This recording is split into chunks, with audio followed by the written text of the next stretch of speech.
acredito que a reforma que foi feita por Martinho Lutero, há 500 anos atrás, foi uma resposta de Deus, né? Uma resposta que ele deu para Deus, daquilo que Deus revelou para ele naquele momento.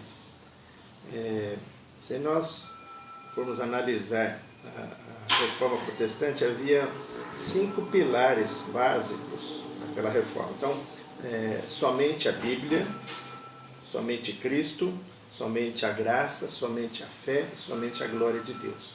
Que são os princípios que a palavra de Deus coloca para nós, para que possamos agradar a Deus, servir a Deus. E isso é o que a revelação de Deus no Novo Testamento diz para nós. Então, eu entendo que essa reforma foi uma reforma que partiu dele, e disso causou até uma divisão da Igreja Católica, mas eu creio que cada pessoa individualmente precisa ser reformado.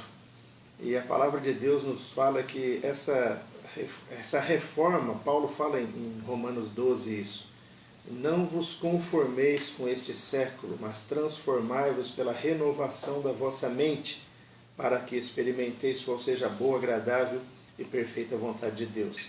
Então eu entendo que quando nós nos deparamos com a Escritura, quando nós nos deparamos com a palavra de Deus, nós vamos chegar à conclusão em que nós precisamos crer na palavra de Deus, que é o falar de Deus.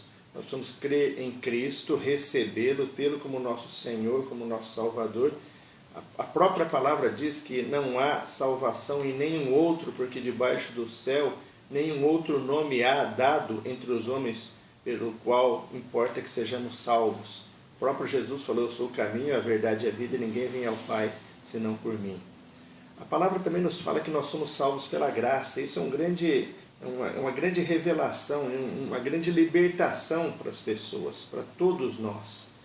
O apóstolo Paulo fala lá em Efésios capítulo 2, porque pela graça sois salvos, e isto não vem de vós, é dom de Deus, não de obras, para que ninguém se glorie. Então, como que nós podemos ser salvos? Muitas pessoas hoje, 500 anos após a reforma, ainda acreditam que podem ser salvos por bom comportamento, por serem bons ou por fazerem algo até mesmo para Deus. Mas o que a palavra de Deus nos fala? Que a nossa salvação é baseada na fé, naquilo que Jesus fez por nós. Nós temos que crer que Jesus pagou o preço. A nossa dívida era enorme, a nossa dívida era muito grande, impagável para Deus. Então eu não posso fazer nada para pagar essa dívida, mas Jesus fez algo para pagar. Jesus, o próprio Deus, se fez carne, veio a essa terra, foi até a cruz, derramou seu sangue, e o sangue de Jesus é suficientemente poderoso para nos perdoar os pecados e para nos dar a vida eterna. Então Jesus veio, morreu e ressuscitou para resolver, por um lado, o nosso problema de pecado, por um lado negativo, a nossa dívida ele veio pagar, e por outro lado ele veio dispensar a sua vida. Então quando ele ressuscitou, ele se tornou o Espírito que dá vida, para vir e habitar em todo aquele que nele crê. Então a reforma é isso, é nós nos adequarmos ao padrão de Deus, à vontade de Deus. Então muitas pessoas hoje pensam que podem comprar a salvação, mas a salvação é pela graça. Então a reforma veio mostrar isso, veio colocar o homem novamente nos trilhos, naquilo que é a vontade de Deus, naquilo que a palavra de Deus, a Bíblia nos fala. Então nós cremos que eu creio que precisamos de uma reforma nos dias atuais. Hoje nós vemos muito as igrejas, muitas delas desviando um pouco seu foco. Nós vemos muito as pessoas dando ênfase a coisas que Jesus não dá ênfase. ênfase à prosperidade, ênfase a bens, aquisição de bens materiais, como se a bênção de Deus fosse apenas receber bens materiais. E nós vemos que a palavra de Deus nos fala que as bênçãos de Deus, a graça de Cristo é muito mais do que isso, muito mais do que isso. E à medida que as pessoas focam nisso, elas estão se desviando do propósito original de Deus. A palavra de Deus nos diz no Novo Testamento que Deus quer nos transformar à imagem do seu Filho. Esse é o objetivo, esse é o propósito de Deus. Ele quer que a igreja seja edificada em Cristo. Ele quer que todos nós cresçamos em vida. Então, aquilo que foi reformado precisa continuar. Aquilo que foi reformado precisa ser realidade. Realidade na vida da igreja.